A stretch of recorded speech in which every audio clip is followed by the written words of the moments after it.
Saudara, pengurusan sisa pepejal merupakan salah satu antara projek permulaan EPP di bawah bidang keberhasilan ekonomi negara NKEA.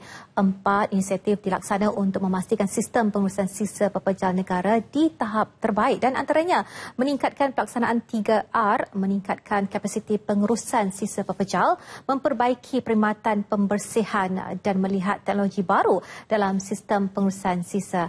Namun yang pasti pertambahan penduduk, peningkatan taraf sosioekonomi dan perubahan gaya hidup dan diikuti peningkatan bahan buangan domestik, perniagaan dan kilang merupakan faktor utama dalam peningkatan bahan buangan sisa pepejal. Dan untuk membincangkan mengenainya, kami bawakan ke studio Ketua Pengarah Jabatan Pengurusan Sisa Pepejal Negara JPSPN, Encik Muhammad Rosli Abdullah. Assalamualaikum, Encik Rosli.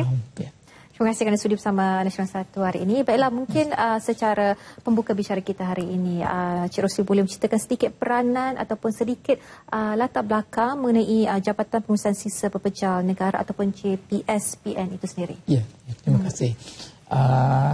Sebenarnya Jabatan Pengurusan Sisa Pepejal Negara ini adalah jabatan yang tadi bertanggungjawabkan oleh kerajaan untuk menguruskan dan mengaras semua pengurusan mengenai sisa pepejal di negara ini. Mungkin saya nak bawakan juga latar belakangnya. Sebelum ini sebenarnya bidang ini adalah di bawah kuasa pihak-pihak kuasa tempatan atau PBT dan kerajaan negeri. Tetapi sejak tahun 2011 yang mana dengan adanya Akta Pengurusan Sisa Pepejal dan Pembersihan Awam ataupun Akta 672, bidang kuasa ini telah pun diserahkan kepada jabatan ini untuk menguruskannya. Okey. Jadi bagaimana proses pengurusan sisa pepejal sebenarnya? Mungkin adakah teknologi terkini bakal digunakan dan jika diamalkan, adakah ia memberi manfaat ataupun kesan-kesan yang positif kepada rakyat Malaysia sendiri? Ya, kalau kita bercakap pasal pengurusan sisa pepejal ini, kita kena lihat daripada peringkat asasnya ialah di rumah, iaitu di isi rumah yang mana kita boleh mengamalkan apa yang dikatakan 3R, iaitu reduce, reuse dan recycle. Yang mana sebelum kita membuang sampah-sampah kita itu, kita perlu fikirkan cara mana kita boleh mengurangkannya. Dan kemudiannya pengurusan kita ialah di peringkat kutipan dan juga pengangkutan sampah-sampah yang telah dikutip ini ke peringkat yang seterusnya. Dan peringkat yang sepanjang ialah yang dipanggil treatment ataupun rawatan, yang mana sampah-sampah ini diolah ataupun diproses untuk mengurangkan kebahayaannya dan juga volume isi padunya. Dan peringkat terakhir ialah di peringkat pelupusan. Dan di negara kita ini pelupusan biasanya dia akan dihantar ke landfill ataupun tempat pembuangan sampah. Okey. Ya. Jadi kawasan-kawasan negeri-negeri yang terbabit dalam projek ini? Ya, masuk poin ialah negeri-negeri yang di bawah akta. Sebab saya tadi tak ceritakan lagi, sebenarnya Akta 672 ni ialah akta yang memberikan kuasa, mengambil kuasa daripada kerajaan negeri dan menyerahkannya kepada kerajaan persekutuan. Walau bagaimanapun masih terdapat negeri-negeri yang masih belum menguatkuasakan akta ini. Negeri-negeri tersebut ialah seperti Terengganu, Kelantan, Pulau Pinang, Selangor dan Perak. Yang mana akta ini tidak berkuat kuasa, jadi pengurusan sisa pepejal masih lagi di bawah pihak PBT. Ya. Okay. Jadi sebagai pengguna ataupun isi rumah sendiri, bagaimanakah cara mereka melakukan pembuangan sisa pepejal? Adakah mereka harus menyediakan tong-tong yang berasingan ataupun pihak JPSPSD akan menyediakan tong-tong yang sesuai kepada penduduk di kawasan? Sebenarnya di negeri yang di bawah Akta 672, pihak konsesi kita telah pun menswastakan urusan kutipan dan pengangkutan sampah-sampah ini, dan pihak-pihak konsesi sebenarnya telah menyediakan tong-tong yang mana semua pelupusan sampah perlu dimasukkan ke dalam tong inilah. Dan setiap perumahan juga telah diadakan papan tanda menyatakan hari apa kutipan dan waktunya. Jadi setiap isi rumah boleh melihat papan tanda yang disediakan untuk mengetahui bila masa kutipan akan dibuat.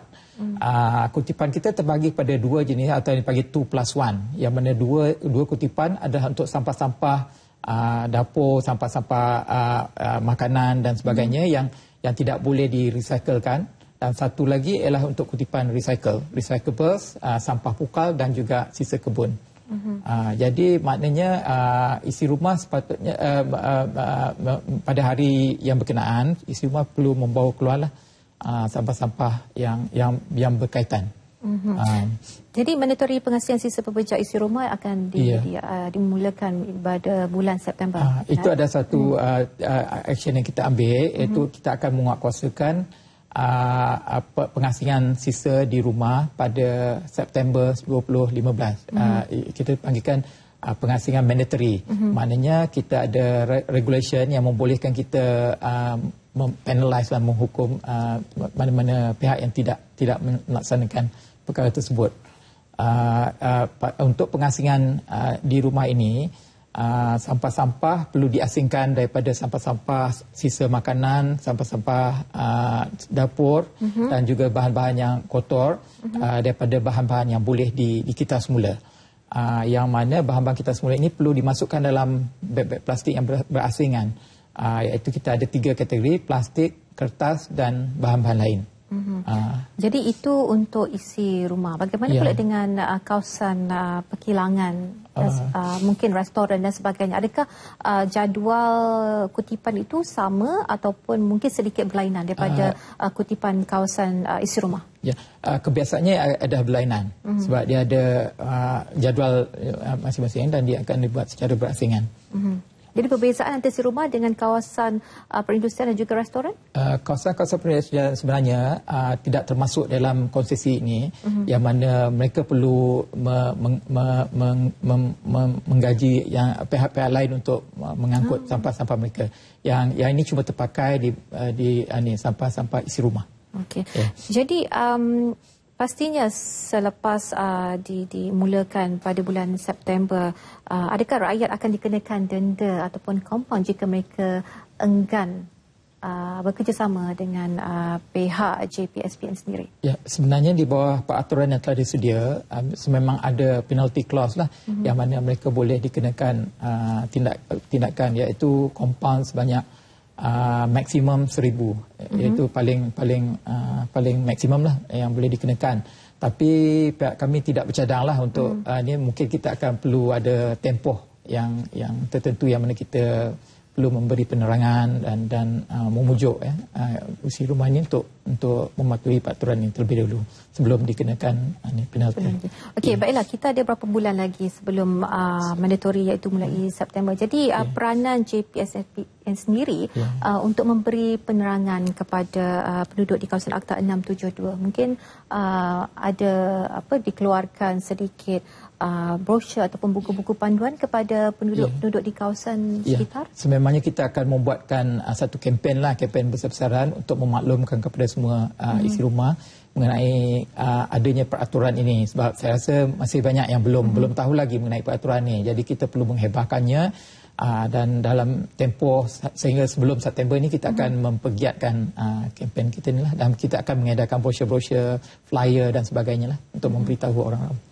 Okay, jadi setakat ini sudah ada laman web yang boleh orang ramai kunjungi untuk melihat kawasan-kawasan ataupun peraturan-peraturan yang telah disediakan oleh pihak-pihak boleh melihat laman web JPSPN sendiri, yang mana kita ada juga FAQ ataupun fakta-fakta yang boleh membantu mereka untuk membuat pengasingan. Jadi cabaran pastinya memang ada cabaran yang dihadapi oleh pihak JPSPN sendiri dalam usaha memastikan pengurusan sisa pepejal negara sentiasa di tahap terbaik. Jadi apakah cabaran yang paling utama dalam menghadapi permasalahan ini? Saya rasa kalau cabaran yang paling utama itu ialah mungkin dari segi kefahaman orang ramai, dari segi kepentingan untuk kita membuat 3R ni dan untuk kita menjaga kebersihan kita.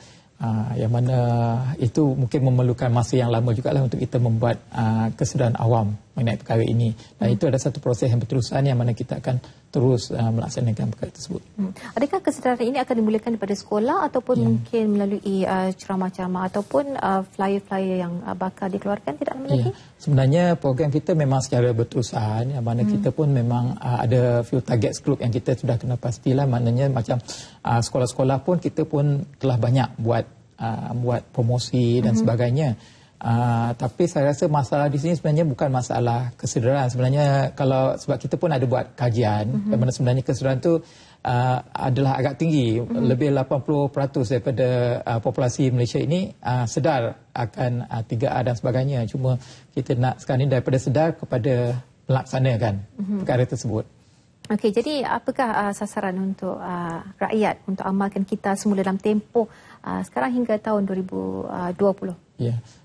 Sebenarnya kita mempunyai target iaitu untuk mencapai 22% kitaran semula dalam tahun 2020. Pada masa ini kita telah pun mencapai 10.5%. Jadi memang kita ada ruang untuk bergerak untuk maju lagi. Jadi harapan menjelang 1 September nanti dari pihak Tuan sendiri? Ya. Itulah harapan kita untuk isi rumah sedar akan kepentingan untuk membuat 3R ini dan dapat bekerjasama dengan kita lah untuk mengasingkan sisa. Sebenarnya perkara itu bukannya perkara yang susah. Tapi untuk melakukannya mungkin ada sedikit malas di situ. Ya, itulah kita kena atas kesedaran tu mungkin orang ramai boleh membantu dalam pengasingan. Okey. Okey, baiklah, terima kasih saya ucapkan kepada Encik Muhammad Rosli Abdullah, Ketua Pengarah Jabatan Pengurusan Sisa Pekerjaan Negara JPSPN.